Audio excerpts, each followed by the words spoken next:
Christ Anastasoff.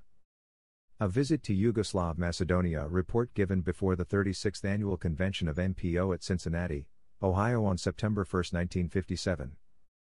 Published by the Macedonian Tribune, 107 South Capitol Avenue, Indianapolis, Indiana. A visit to Yugoslav Macedonia. Federal Yugoslavia.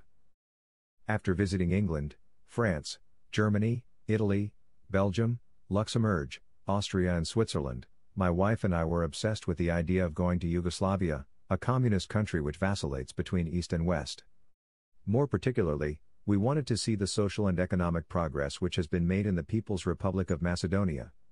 The former triune kingdom of Serbs, Croats, and Slovenes has been given the appellation of Yugoslavia in 1929, and with the advent of communism in 1944, Yugoslavia was reorganized as a federal state of 6 self-governing republics: Serbia, Croatia, Slovenia, Macedonia, Bosnia-Herzegovina, and Montenegro. Nationalistic communism. For over a decade, volumes of books, feature articles, and reports have been published praising Yugoslavia's economic, political, and social progress under Tito's communist regime. Tito has been glorified as a special type of communist, nationalistic, who has challenged Moscow's concept of the Marxian socialist philosophy. And, of course, people who have been influenced by pro-Yugoslav propaganda would naturally believe that Tito's nationalistic communism has solved the internal problems of the country and that a certain degree of economic, social and political development really exists. For does not the Marxian socialist philosophy call for economic, political and social betterment of masses of the people? The socialization of certain industries and resources in Sweden, England, and elsewhere, may have improved the standard of living of their people. But how has socialism under communist rule in Yugoslavia, and especially that of the so-called People's Republic of Macedonia, affected the people? In Belgrade. Visiting Belgrade, one would readily see a blend of the new and the old. The cobblestone pavement and dirt sidewalks would remind one of conditions when Serbia was under the rule of the Turkish sultans, and there one would also notice the numerous modern housing projects and huge office buildings which tend to give the appearance of Belgrade as a modern European city. Tito seems to be determined to make Belgrade a showcase of Yugoslavia. Looking at the various aspects of improvement, one's impression would be that there has been some progress made since the end of World War I. But if one would observe the general disposition of the people in Belgrade, the work which they do, and the price tags on merchandise displayed in store windows along Marshal Tito Boulevard, he will notice inefficiency and lack of material supplies. I wanted to compare prices of some of the articles on display in the stores of Belgrade with the prices of similar articles in the stores of the United States. I stopped in front of an office supplies store which was opposite the Putnik office in the heart of Belgrade. There was a typewriter which trademark I did not get, but the price tag on it was 535,000 dinars. At the Putnik office I exchanged American Express traveler's checks at 410 dinars for $1. If one would divide 535,000 dinars by 410, the quotient would be over $1,280 for a typewriter.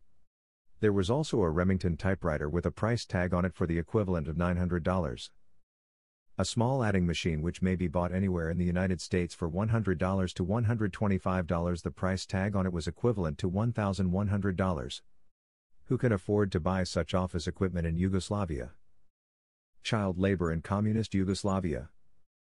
On the same street as the Putnik office in Belgrade, an imposing office building was currently in construction. I was amazed when I saw children under 15 years of age, barefoot, pushing wheelbarrows loaded with building materials. While in the United States child labor is protected by law, in communist Yugoslavia child labor is obviously exploited. Were these children units of a youthful brigade helping to build Titoslavia's socialist society? Taxi cab driver versus communist official. In Belgrade we stayed in Hotel Excelsior. On the evening of August 9, while I was waiting for the clerk to hand me the key to my room, a middle-aged woman carrying a briefcase walked into the lobby and asked the clerk if she could use the telephone. Naturally the clerk consented, and she proceeded to talk to someone on the other end of the line. Just about this time a cab driver walked in the lobby and stood near this woman. She was telling her party on the phone that she was an official and that she had encountered some difficulty with her cab driver. What else she was telling her party I do not know, but at this point the driver shouted at her, "You are a liar. You are telling lies and you are supposed to be a leader." As I understood, the whole trouble was this: the lady was an official of some sort, but she had no money to pay the cab driver's fee of 400 dinars. By using the telephone and conversing with another official, she was trying, perhaps, to impress or intimidate the cab driver to lay off her, for she was one of the elite of the communist bureaucracy. Transportation chaos. There is no regular plane service from Belgrade to Skopje. I was informed at the Putnik office that there were only 2 flights per week and it was impossible to procure reservations on short notice. The Yugoslav Air Transport has in service only small planes, DC-3. The next best way to go to Skopje was, of course, by train. And what an experience that was! This particular train evidently originated in Belgrade and was available long before a scheduled departure time. We arrived at the station half an hour before the train was to leave and waited for announcement of train departures. None of this occurred. The time was short and we began to follow the crowd toward the tracks. We were somewhat confused. The train which was scheduled for Skopje seemed to be already overcrowded. We entered one coach but were unable to go through. Alighting from it, we looked for someone to help us locate our reserved seats. No conductor or any other official could be seen.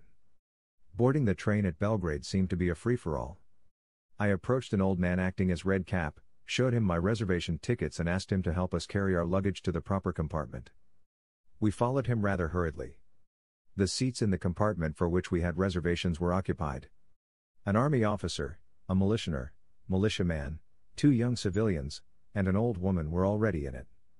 The red cap, after some heated argument with some of the occupants, assured me that our seats were in that particular compartment, put our luggage on the racks, and advised us not to move from there.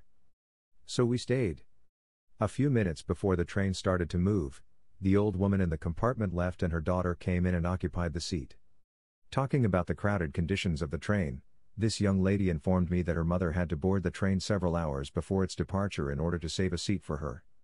One can imagine the joy one would have to travel in communist Yugoslavia. Railroad workers. On the way to Skopje, I stood, for the most part of the trip, at the platform window of the train so that I may better observe the countryside of Serbia and, of course, that of Macedonia. At some distance from Belgrade, the train passed through several tunnels and immediately south of the last tunnel, repairs and reconstruction of the railroad tracks were currently going on. Hundreds of workers were engaged on this project. One would admire the suntan which these workers had attained. On the other hand, one cannot help but feel sorry for their physical appearance. One would be able to count the ribs on some of these young and middle-aged people.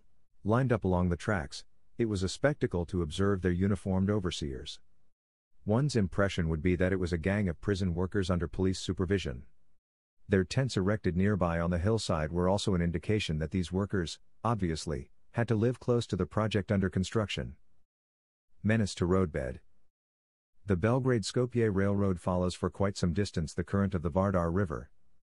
Prior to our journey through the Vardar Valley, there apparently had been some floods. The muddy appearance of the area was indicating that. The river is so zigzagging, that at many places the current is about to undermine the bed of the railroad tracks. One would notice recently thrown rocks to prevent the inevitable erosion. The riverbed is on rather level ground, and it takes no engineering genius to plan and correct the river's current at these points. A steam shovel or a good-sized bulldozer could push or throw the dirt and rocks against the railroad bed and at the same time straighten the river's current near the points where it endangers the road bed. It seems as though no one cares or worries about the situation. Is one to assume that state ownership of public utilities such as railroads under Yugoslav communist rule spells indifference and managerial inefficiency? Young Turk revolt. Yugoslav communists may boast of their modernization in agriculture. They may publish in their propaganda sheets pictures of modern tractors and other mechanical agricultural machines, but one sees none of these devices along the farms from Belgrade to Skopje. On the contrary, the century-old oxen-drawn wooden plow was quite evident. Barefoot and ill-clad peasant children could be seen tending a cow or two in the pastures between plots of corn fields. Raggedy older peasants could be seen tending to small flocks of sheep or swine. It is the same old practice and way of life as it existed for centuries before. The communist regime has done nothing to improve the economic lot of the masses of the people. Titoism has changed the appellation and the form of things but not the substance. It brought forth nothing more than a mere Young Turks revolution. No apparent material improvement has taken place even since I left Macedonia 45 years ago. One thing is quite obvious: Poverty in Yugoslav Macedonia under communist rule is far more widespread than ever before in the history of the Macedonian people. In Skopje, 45 years ago, when Macedonia was in its geographic extent under Turkish rule, Skopje and Salonika were the two largest cities of the country. They still are, of course, but with this difference however, Salonika is now under Greek rule, while Skopje is the capital of the so-called self-governing People's Republic of Macedonia, which is a unit of federal communist Yugoslavia. It is strategically situated on the banks of the Vardar River.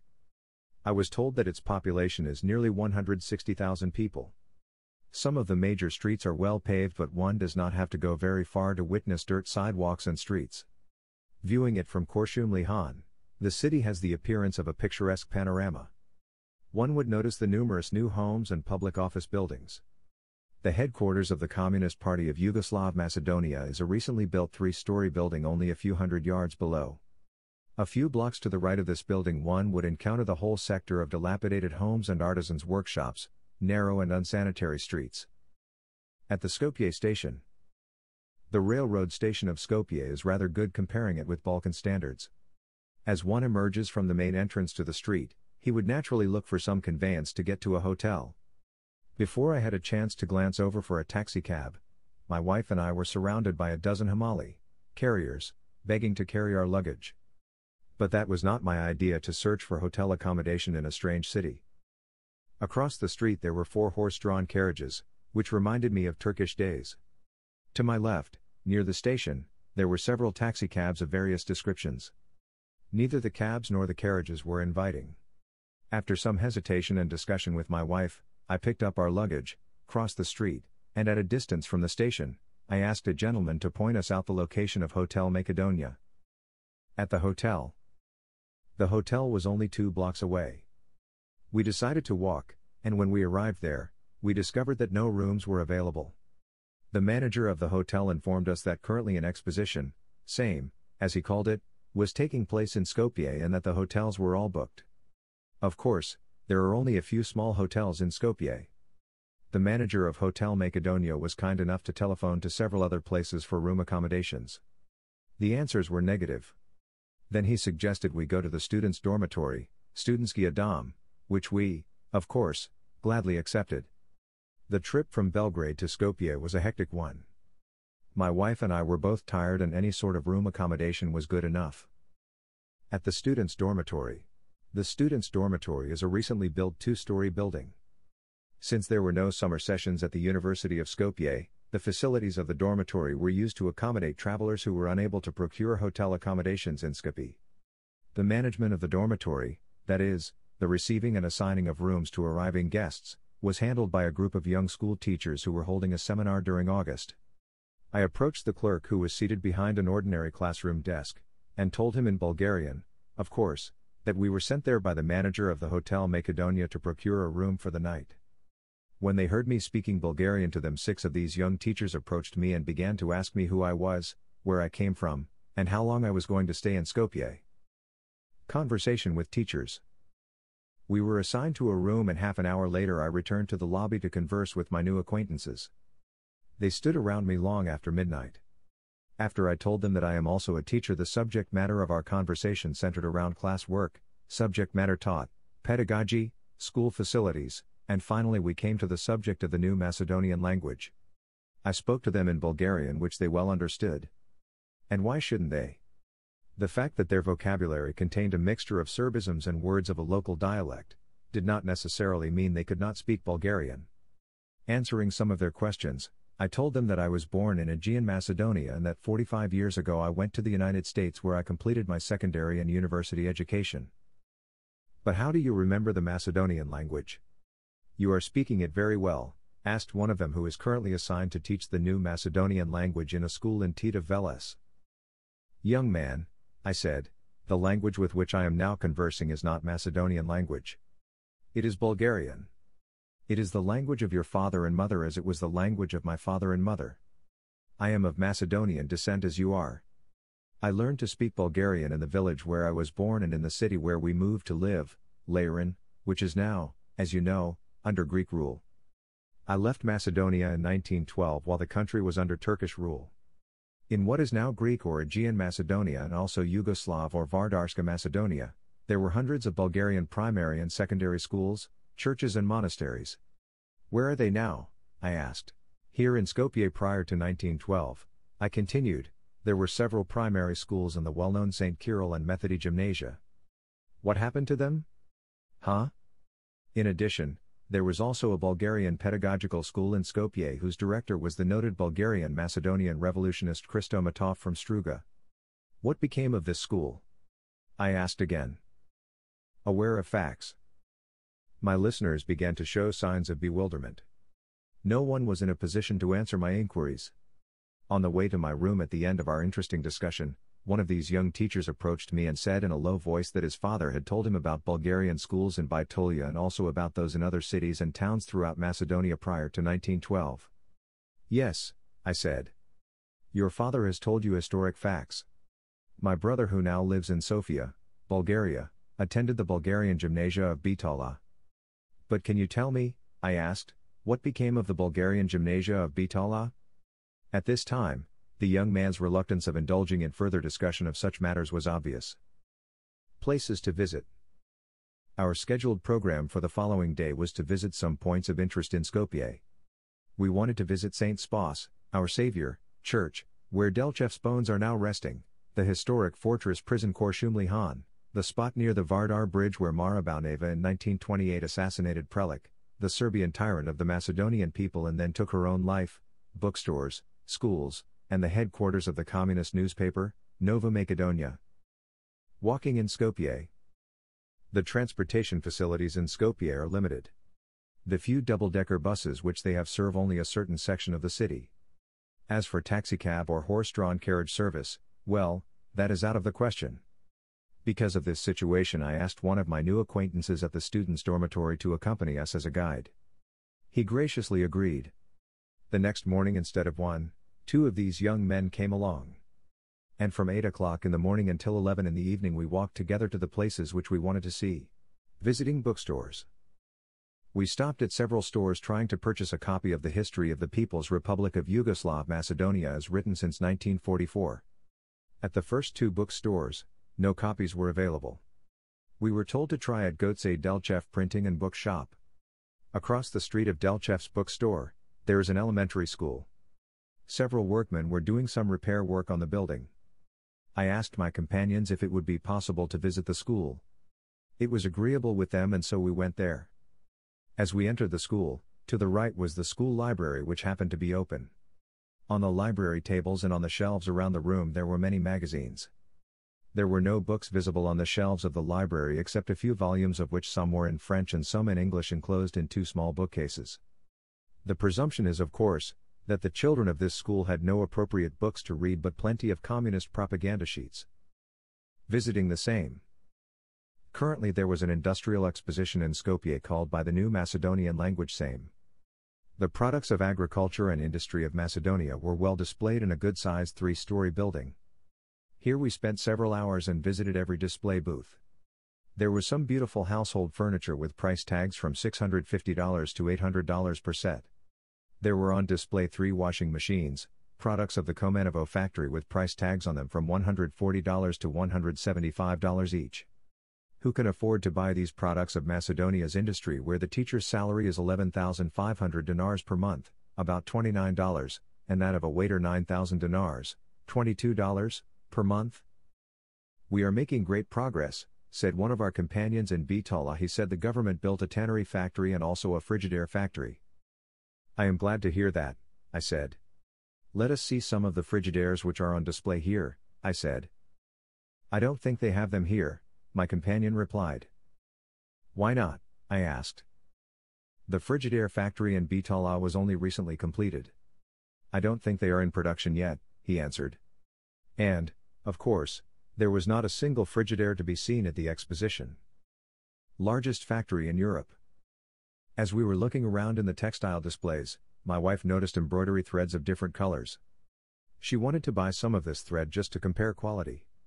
Since the exhibits were not for sale, one of our companions said, on our way to St. Spas Church we will stop at the department store on Marshal Tito Boulevard and buy the thread there. And so we proceeded. But the thread department, which was on the second floor of the store, was closed for that afternoon. It was Wednesday and all government stores close on Wednesday afternoon. In Stip, one of our companions said, "We have built the largest textile factory in Europe." "That is fine," I said. "How many people do they employ in the Stip textile factory?" I asked. "Oh, about several hundred people," he answered. "Since there is such a large textile factory in Stip," I said, "it must be producing plenty of materials. But why are so many ill-clad children and young people in Skopje?" "Look," I said, "look at that woman across the street with her 4 ill-clad children. She is a gypsy," he explained, "and you know the gypsies are always that way." "But look," I said, "except for her children, that gypsy woman is better dressed than any one of the 3 young ladies standing by that tree there. And again," I said, "that group of Albanians which we saw a while ago in front of the Putnik office, they were really destitute. Their trousers were so patched up that the original fabric has lost its identity. Even their burlap knapsacks were patched. They were so ill-clad, barefoot, and unshaven. That is really a pitiful spectacle of poverty to be seen on the streets of Skopje," I said. "Oh, yes," my companion answered, "there are many Albanians leaving Yugoslavia and are settling in Turkey." A Skopje section of antiquity. The other places of interest which we wanted to see in Skopje were Korshumli Han, Kulto, and St. Spas, Our Savior, Church. The neighborhood where these institutions are located is as old as ancient Rome. The dirt sidewalks and streets paved with irregular slabs and cobblestones is characteristic of its antiquity. Skopje for the most part is good, but certain sections of the city still retain an oriental appearance. Delchev's tomb. Walking the distance from the restaurant of Hotel Macedonia to St. Spas Church is long enough to make anyone fatigued. When we arrived in the church courtyard, my wife and I and our 2 companions sat on a bench to rest a while. In front of us is Delchev's tomb with an inscription on it, Gotse Delchev, 1872-1903. A group of visitors emerged from the church and soon left. An old man and a middle-aged one who accompanied the group remained in the courtyard. Our companion and I were discussing phases of the new Macedonian language. The middle-aged gentleman approached us and asked me where I came from. I informed him that I was born in a village in Aegean Macedonia. Then he asked me what was my business, and I told him that I am a teacher. "You speak the Macedonian language very good," he said.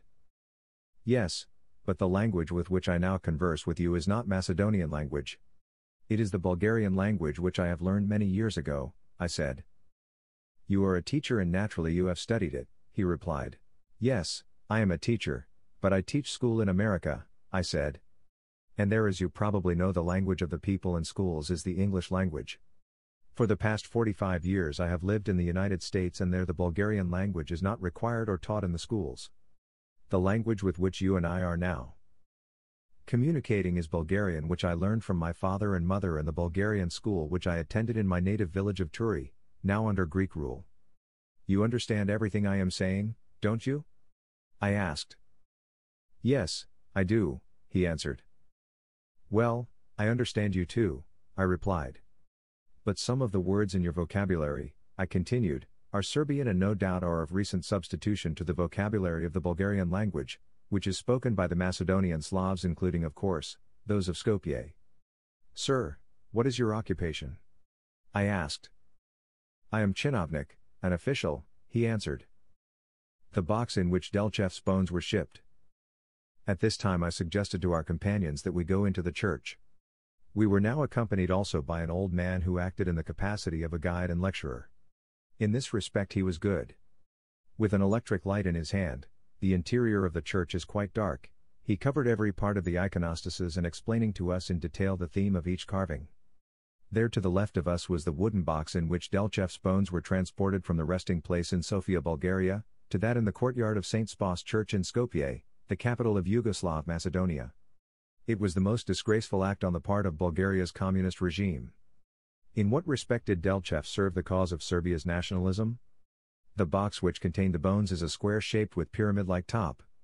On one side of the box was Delchev's carved portrait, on the other side was carved Macedonia's revolutionary flag with the initials of VMRO, IMRO, on the third side was carved the insignia of the Republic of Macedonia, and on the fourth side was the insignia of Federal Yugoslavia.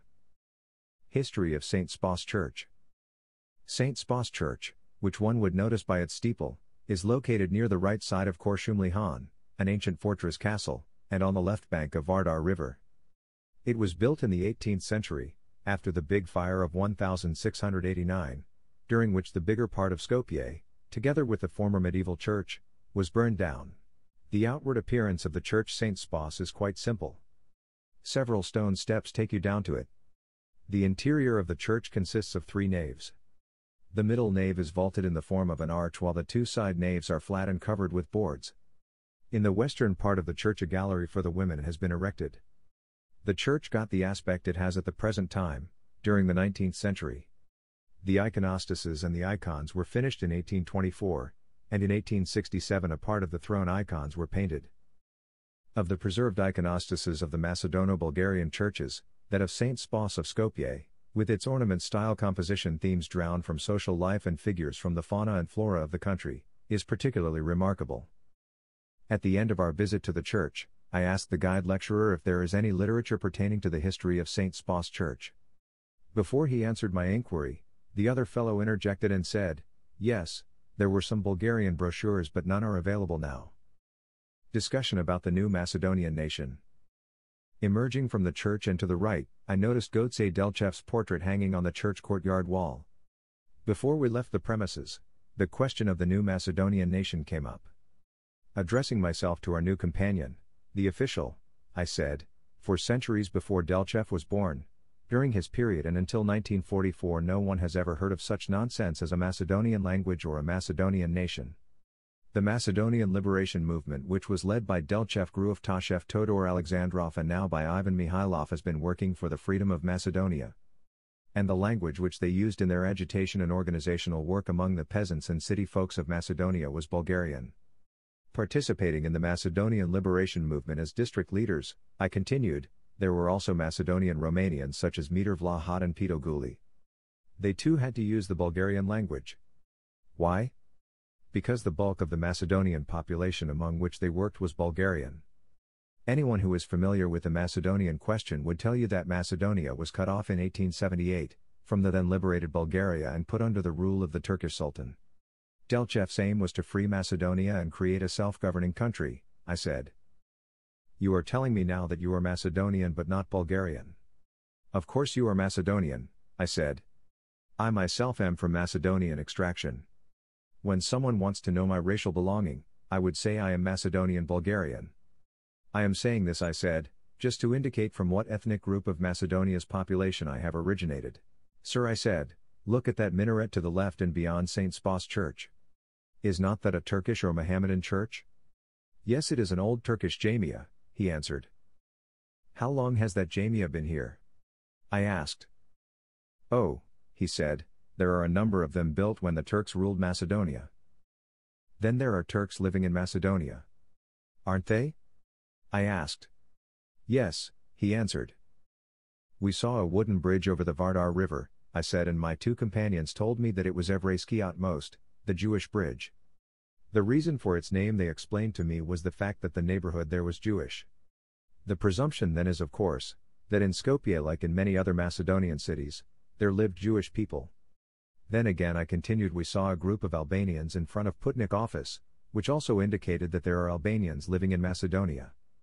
Since these people were born here and live in Macedonia, they also call themselves Macedonians. Do they not? I asked. Yes, our acquaintance answered. As you very well know, I said, there are Greeks living in Aegean Macedonia. The language of the Macedonian Turks, Albanians, Jews, and Greeks is different from that of the Slav population of Macedonia. When one would ask a Macedonian Greek what he is, he would naturally tell you that he is Greek from Macedonia. He will not simply say I'm Macedonian.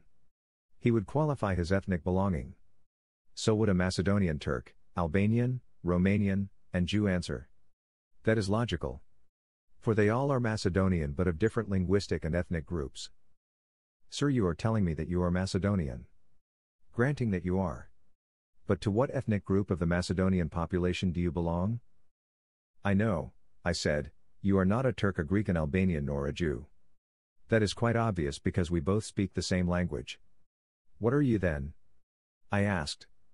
The gentleman shrugged his shoulders, I bade him goodbye and we left St. Spas church courtyard. Macedonia's prison fortress. Korshumli Han still retains its prison characteristics. The massive gates, the thick and high walls, the watchtowers are typical of an Oriental Turkish fortress. Under the former Turkish regime in Macedonia, thousands of Bulgarian liberation workers were, at one time or another, imprisoned in this fortress. Looking at it, my mind shifted to IMRO's, Internal Macedonian Revolutionary Organization, philosopher and tactician, the noted director of the Bulgarian Pedagogical School of Skopje, Christomatov. I was wondering what particular prison cell he was occupying here.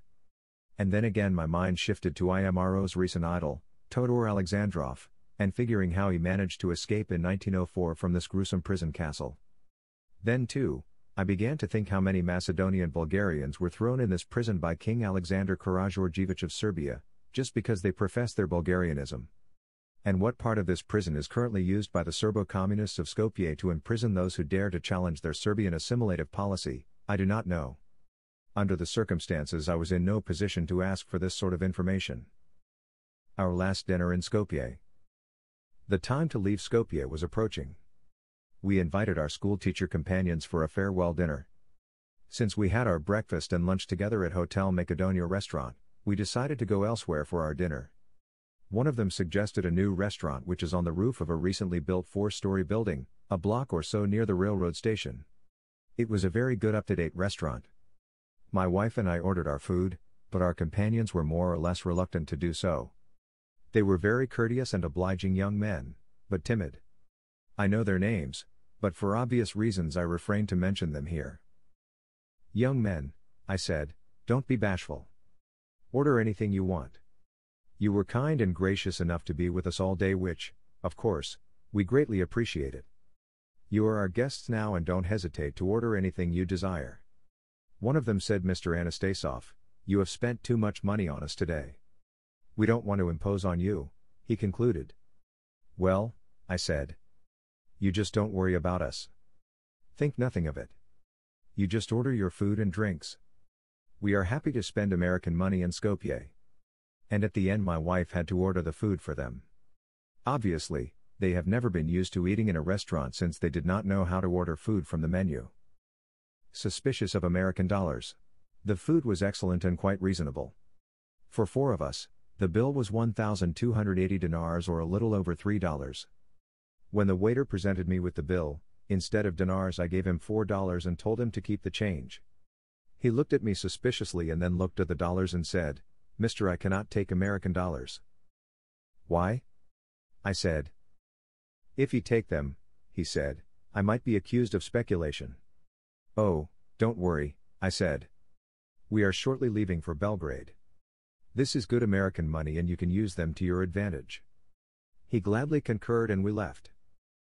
Whether or not the waiter's remarks were castigating the Skopje communist regime, I do not know. One thing I did notice, however, some of the people in Yugoslav Macedonia with whom I had the pleasure to talk, were full of anti-communist sarcasm. At the Tanjets Hall. The train was scheduled to leave the Skopje station at 10:50 p.m. To assure ourselves of seats, we bought first class with reserved seat tickets at the Putnik office. On the way to the station our companions led us through some shortcut streets and about 2 blocks from the Hotel Macedonia we heard music and singing. I suggested that we go there and see what was going on. We all agreed, crossed the courtyard and entered a small hall. Here was a large group of young men and women strenuously engaged in singing and dancing. They were rehearsing for a forthcoming appearance. An orchestra playing folklore music was accompanying the girls who were singing. The music director seemed to be a very capable person. In the other part of the hall the boys were rehearsing intricate steps of strenuous dances. They were made to repeat over and over again their songs and dances until the instructors were satisfied. This was the Macedonian folk ballet Tanjets dancing group. One of the teachers who accompanied us called the directors of the Tanjets and introduced us to him. He was told that we were from America visiting in Skopje.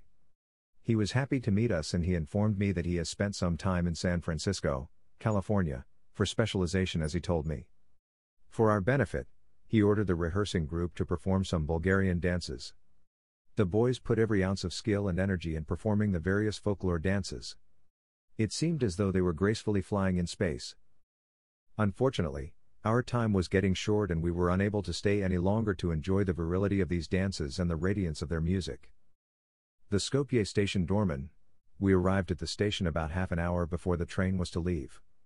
There are two entrance doors to the tracks, one at the east end and the other at the west end of the station. In front of each door there was a multitude of people waiting for the doors to open.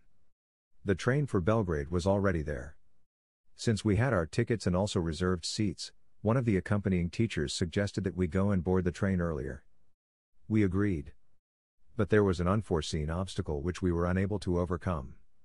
That was Vertara, the doorman. A middle-aged man, 10% uniformed, a red band on his left arm with an inscription on it, which read Vertar, was the law at the station. He was the supreme authority. He kept the door locked and no one was permitted admission to the waiting train, unless one was army officer, a militianer, or one who communicated his identity by mouth to ear. The rest of the passengers were held back until the time when the doorman decided to open it. One of our teacher companions approached this official and said to him, "This man and his wife are visiting guests from America. They have their tickets and seat reservations. Will it be all right if we help them with the luggage and take them to their compartment?" With an unfriendly facial expression the doorman said no. We stood there and waited for about 10 minutes. But before we were confronted with the Vertar, a man with a family of 5 somehow managed to escape the eagle eve of the doorman and boarded the train. Leaving his family in the train, he came to the station to purchase something. When this poor fellow came to the door and asked the Vertar to open the door and join his family, the answer was no. A heated argument ensued. The passenger pulled out of his pocket papers and documents to prove his identity. Even that did not help. Unkind, harsh and ugly words were exchanged.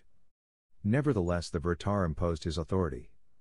After the controversy calmed down, our teacher companion once again approached the Vertar to plead for our cause, but in vain. The answer was again negative. Together with the multitude we stood at the east end door for another 10 minutes. The Vertar at lunch. Indifferent to the clamor of the waiting passengers and to further assert his inviolable authority, the doorman sat behind a desk near the door, opened a bowl containing a mixture of crushed hot peppers and tomatoes, took a chunk of bread and proceeded to eat his lunch. And after satisfying his appetite, he was then ready to do his official duty. 15 minutes before the train was scheduled to leave, the Vertar, no doubt an important figure of the communist bureaucratic hierarchy, pulled a key from his pocket and opened the door. And that was a scene one should have seen. The law of the jungle. To be able to obtain a seat on a Yugoslav train, it is imperative that one should be in good physical condition. An old person, an individual with bad feet or weak knees, one who is incapacitated in one form or another would have a very slim chance to board the train or compete for a seat. Here the law of the jungle seems to prevail. Only the fittest can survive the rivalry for seating space in the train. Once the door which leads to the train tracks was open, the rush was on.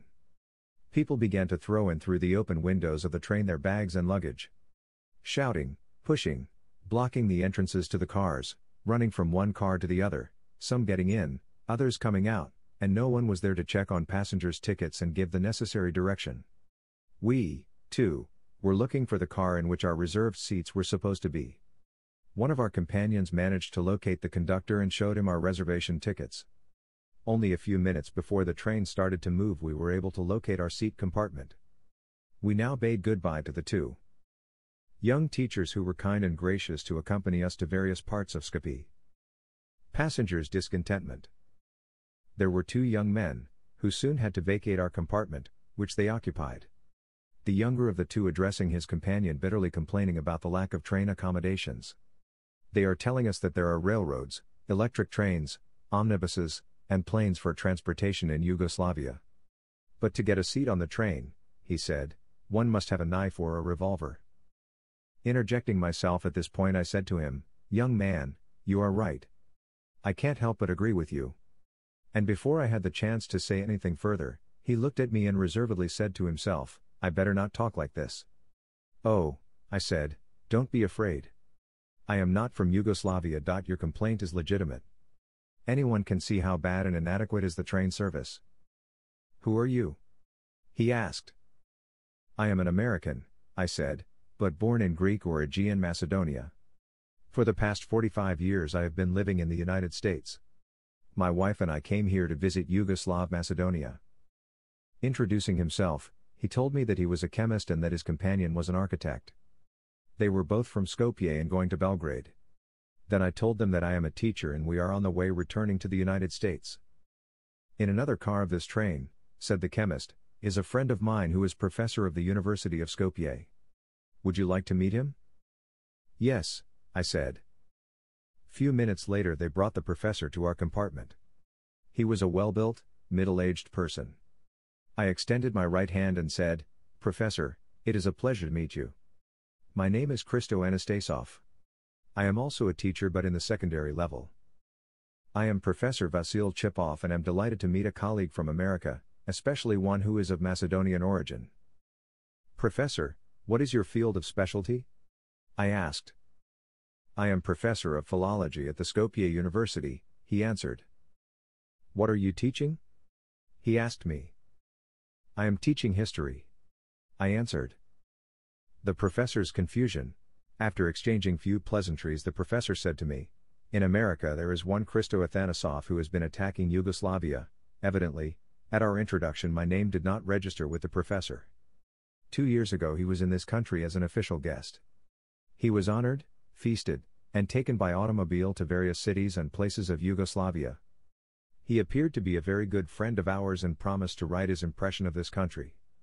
But instead, on his return to the United States, he began to write against Yugoslavia. Professor, I said, the person which you have in mind is not Anastasoff but perhaps Stoyan Christoph. Yes, replied Professor Chipov. Do you know him? He asked. No, I said, but I have heard of him. I also heard of him visiting Yugoslavia several times. But I can assure you, Professor, that gentleman has never written anything to offend Yugoslavia. As far as I know, he is still a friend of Yugoslavia even though he originates from Aegean Macedonia. The arrival of the rightful assignee of the other 2 seats in our compartment made it necessary for Professor Vasil Chipov and I to separate. A country of fear and suspicion. The people of Yugoslavia, and more particularly those of Yugoslav Macedonia, are inflicted by constant fear and suspicion. No one seems to be in a position to speak freely or express himself in public. If one wishes to say something which is unorthodox to communism, he has to look to the right and to the left to be sure that there is no one there before he expresses himself. Shadowed by police. Secret Service men, neatly uniformed militiamenters with sidearms, officials of all types are spotted everywhere. They, too, are afraid of one another and at the same time terrorize the masses of the people. Getting off the airport bus at Belgrade, we were greeted by 2 well-dressed young men who approached us and asked, Are you coming from America? Yes, I replied. My wife quickly interjected and said to one of them, Why do you ask? Well, he said, my companion here thought you were Italians. Arriving at Hotel Excelsior, and before we had a chance to go to our assigned room, 2 militiamenters walked in and checked with the clerk. In Skopje the police surveillance appears to be more systematic. When we arrived at Hotel Macedonia, we were told that there were no rooms available, but the director of the hotel assured us that he was going to get us one at the students' dormitory. Meanwhile, we were sitting near a table in front of the hotel office. 2 militiamenters walked in the lobby, approached the office counter and said to the hotel director, Did they arrive here? Yes, answered the director. They are here, but we have no room for them. I just now called at the students' dormitory, Studentski dom, and I will send them there. The 2 militiamenters left. About 8:30 in the evening we arrived at the students' dormitory and 15 minutes later 2 other militiamenters walked in, saw me talking to several young teachers, and they left. Did my presence there constitute a menace to People's Republic of Macedonia? The Iron Curtain. Freedom is the same in every language. The aspiration of humanity for justice, truth, and mercy are the same in every language. A new term and its old implications stand across our path. This term is the Iron Curtain, a result of the world's ideological differences. Now again the world reads of countries in the shadow of the Iron Curtain: Albania, Bulgaria, Czechoslovakia, Hungary, Poland, and Romania. Ideologically and to high degree politically, in these groups of states we find Yugoslavia the most grotesque and the most disliked by its constituent races and nationalities. A hybrid of recent creation, Titoslavia now aspires to achieve what the ultra-imperialists of the former Serbian dynasty failed to accomplish. Macedonia. In the heart of the Balkan Peninsula lies the region known from ancient times as Macedonia. It is the same country that St. Paul saw in his vision. There stood a man of Macedonia and prayed him, saying, "Come over into Macedonia and help us." Yet it is the same country which now stretches hands across the seas and pleads for redeeming help. Division of Macedonia. The tragic history of the Balkan states, especially since the turn of the century, has been connected with Macedonia, often referred to as the powder keg of the Balkans. This geographic and economic unit of 25,000 square miles between Shar Mountain and the Aegean Sea, inhabited by nearly 3 million, has been conquered and divided at Bucharest in 1913 between Greece, Serbia, and Bulgaria. Perverted nationalism. Faced with the story of the past and present conditions in Macedonia, it is only the most callous person whose heart does not respond with mingled feelings of sympathy and an outraged sense of justice, and who would not make any contribution toward a better future of that land. There is doubtless no other part of the European continent that has been subjected to such a merciless battle of physical violence and pressure propagandas, more particularly exercised over a long period of time. Strange fate it is that the justifiable aspirations of the Macedonian people for an expression of their rights should have been thwarted by the perverted nationalism of other peoples. Closing of Bulgarian schools and churches. Upon entering into Macedonia during 1912, the Serbian authorities in that part of Macedonia, which was occupied by Serbia, closed 761 Bulgarian churches and 640 schools, while the Greek authorities in that part of Macedonia, which was put under Greek rule, closed 376 Bulgarian churches and 340 Bulgarian schools. Both the Serbians and the Greeks expelled from Macedonia the Bulgarian Macedonian teachers and priests. False propaganda. The Serbians have assiduously written for the uniformed public that the Bulgarian Exarchate had carried on propaganda, Bulgarianized the Slavs of Macedonia, and thus established the above Bulgarian churches and schools. That means, of course, putting the cart before the horse. For long before there was a Bulgarian state and a Bulgarian Exarchate, as early as 1830, to be exact, there appeared a widespread Bulgarian movement for an independent church and education. It was, for the Bulgarians, their greatest movement since the Turkish ascendancy in the Balkans. That was the Bulgarian Renaissance, which was the most enthusiastically undertaken by the Macedonian Bulgarians. Their efforts were crowned in 1870 by a firman of the Turkish Sultan, which created the Bulgarian Exarchate as the supreme authority of the newly recognized Bulgarian National Church. Then, let us repeat, the entire Bulgarian nation was under Turkish domination, so that no one could maintain that the propaganda of the yet non-existent Bulgarian state played any part in the matter. Bulgarian People's Plebiscite. By its own strength and means, but its own consciousness and initiative, the Bulgarian nation carried on a struggle to an ultimate triumph. There was executed then a most significant plebiscite through which the Bulgarian people, while still under Turkish rule, indicated the extent of its ethnographic frontiers. The whole of Macedonia was included in these boundaries, as well as the entire province around the Morava River with its chief city of Niš, which, in 1878, was given to Serbia by Russia. What are the Macedonian Slavs? The Bulgarianism of the Macedonian Slavs has been recognized in a series of international conferences and agreements. In regard to the geographical distribution of the Bulgarian element in Macedonia, the following documents contain unquestionable testimony. 1. The Firman of February 29, 1870, establishing the Bulgarian Exarchate, whose diocese covered the greater part of Macedonia. 2. The establishment of the two autonomous Bulgarian vilayates by the Constantinople Ambassadorial Conference in 1876. The southern vilayet, with its capital at Sofia, embraced the greater part of Macedonia. 3.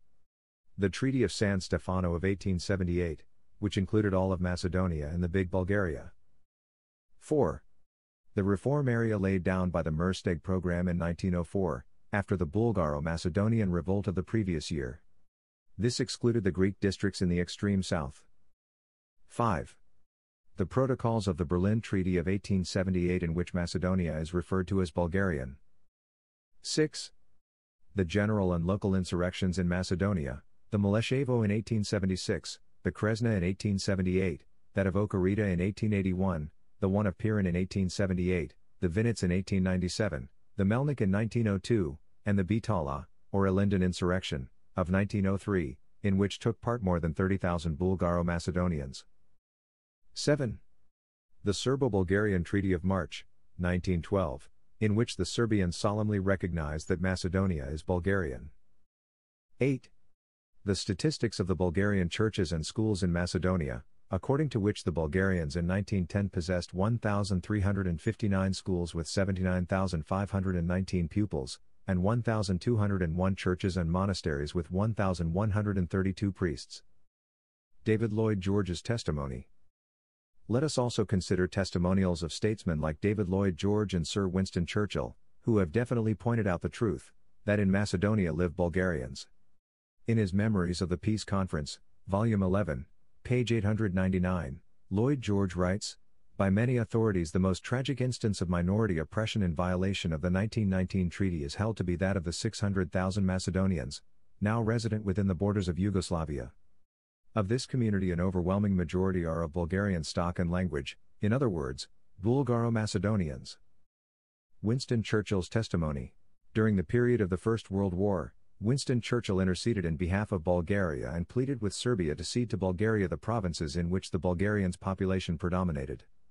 In his book, The World Crisis, 1915, pages 460-62, Churchill writes, "The imminent peril in which Serbia stood, and the restricted conditions under which the Allies could afford her protection, made it indispensable that she should cede, and if necessary be made to surrender, the uncontested zone in Macedonia to the Bulgarians, to whom it belonged by race, by history, by treaty, and until it was taken from them in the Second Balkan War by conquest."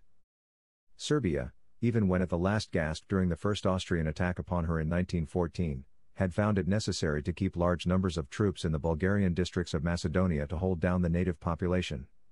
Right, reason, and claim of justice, counseled the Serbians to surrender at least the uncontested zone. Must we resort to further authentic testimonials on the ethnic character of the Macedonian Slavs? Tito's centralization policy. After Marshal Tito took over the administration of Yugoslavia, he organized the country into 6 federal units, each with a constitution patterned after that of Soviet Russia. Some people would be inclined to think that King Alexander's policy of centralization would be reversed by the scheme of decentralization on the principle of federation, in which the local historical provinces would enjoy the right to govern themselves. Such a supposition would be quite erroneous. Tito, like the pre-war Serbian dynasty, is guided by the principle of strong centralization as it was exemplified by the fascist and Nazi regimes. A fiasco. Out of the 6 federal units of Tito's Yugoslavia is that part of Macedonia which Serbia acquired in 1913. It is governed today by the Skopje Serbo-Communists as it was during the time of King Alexander's rule. The local Macedonian Bulgarians were forbidden then, as they are now, to use their centuries-old mother tongue, the Bulgarian. Before 1919, Belgrade called the Macedonian Bulgarians pure Serbs.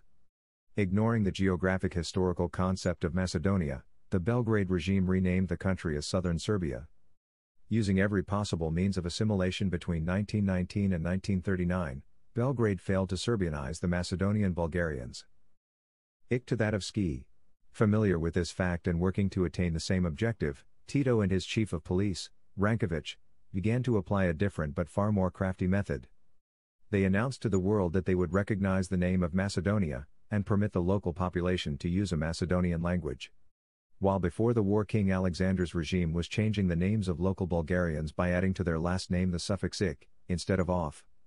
Tito's Skopje emissaries now changed the suffix "ik" to that of "ski", which is supposed to be a Macedonian ending. The Macedonian Slavs. For centuries it has been known that in Macedonia the local Slavic population speaks the Bulgarian language. This fact has been scientifically proved by leading Slavic philologists such as Kondakov, the Czech historian Šafarik, Vatroslav Yajic, Professor Florensky, Professor N. Sturjavan, and Professor Paul N. Milyukov. But in Macedonia live also the following ethnic groups which speak their own language: Albanians, Turks, Greeks, Aromanians, Vlachs, and Jews. The Serbians called the Macedonian Bulgarians Bulgari, the Greeks are calling them Bulgaros, while the Turks called them Bulgari Millet. These facts are known to everyone who had visited Macedonia. No Swiss language. In Switzerland, as it is well known, there also live different nationalities: French, German, and Italian. Each one of these ethnic groups respects the spoken language of the other. Until now, to no one in Switzerland has ever occurred to say that the French, the German, or the Italian speak a separate Swiss language. Such a language never did exist and it never will. Not Bulgarians but Macedonians. Has it ever occurred to anyone in the United States and Canada to say that we speak a separate American or Canadian language? Such an assertion would be absurd and laughable. Similarly, in Macedonia there is no Macedonian language. The language which the Macedonian Slavs speak is Bulgarian, phonetically and in its grammatical construction. By creating a new Macedonian language, Tito, Rankovic, and company are attempting by an indirect method to Serbianize the Macedonian Bulgarians. They are hoping to install in the minds of the Macedonian Slavs the idea that they are not Bulgarians but simply Macedonians, and that they should renounce their Bulgarian past, their traditions, and their culture. Should they succeed in this effort, the process of assimilation and Serbianization would be hastened more and more. No Bulgarian newspapers in Skopje. While in Skopje, I was interested to find a newspaper published in communist Bulgaria. None was to be found. Not even Rabinichesko Delo, the official organ of the Bulgarian Communist Party. Why are Tito's Serbo-communists of Skopje afraid to allow Bulgarian newspapers in Macedonia? The new Macedonian language.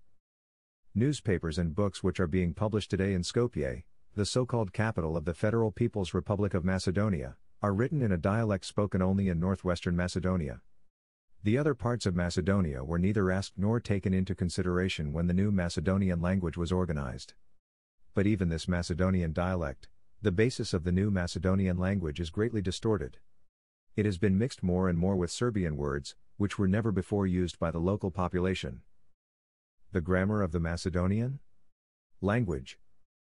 Nevertheless, with the announcement of the new Macedonian language, it was necessary that this new language should have its own grammar. Tito's Skopje emissaries were incapable of writing such a grammar. For that purpose, two Soviet philologists came to Macedonia to study the speech of the local population, according to which they were to organize the grammar for the new Macedonian language. After several months of work, these Soviet philologists completed their project.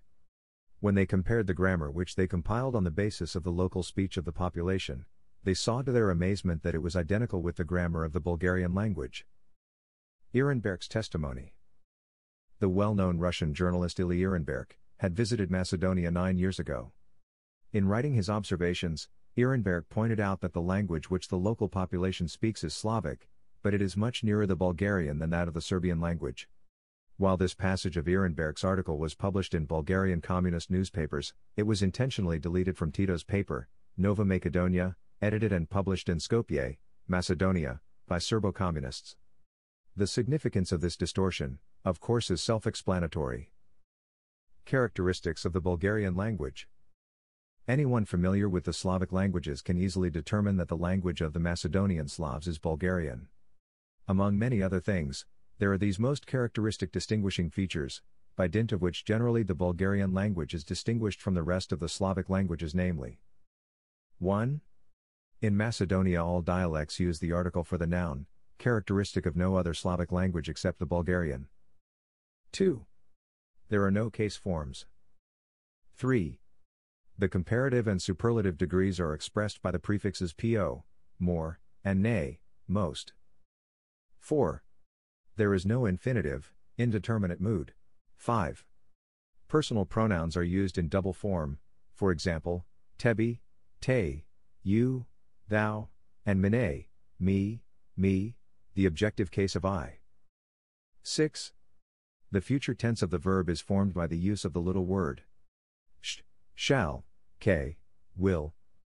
After all, languages are not artificially created. A given language is the result of constant growth and development, and it takes centuries for its perfection. The new Macedonian language cannot be so easily imposed upon a people whose ancestors, Sts. Cyril and Methody of Salonika, had given the written Slavic language to the entire Slavic world. Switzerland of the Balkans. Doubtless, the Macedonian people will emerge from this difficult period which they are undergoing. They will obtain their happiness only when liberty and freedom permeates in their country. The Macedonian liberation movement aims to achieve a united, free, and independent Macedonian state in which all the races and nationalities thereof would enjoy the same rights, obligations, and respect for each other's language. A united, Free and democratic Macedonian state would be an emulation of a Switzerland in the Balkans.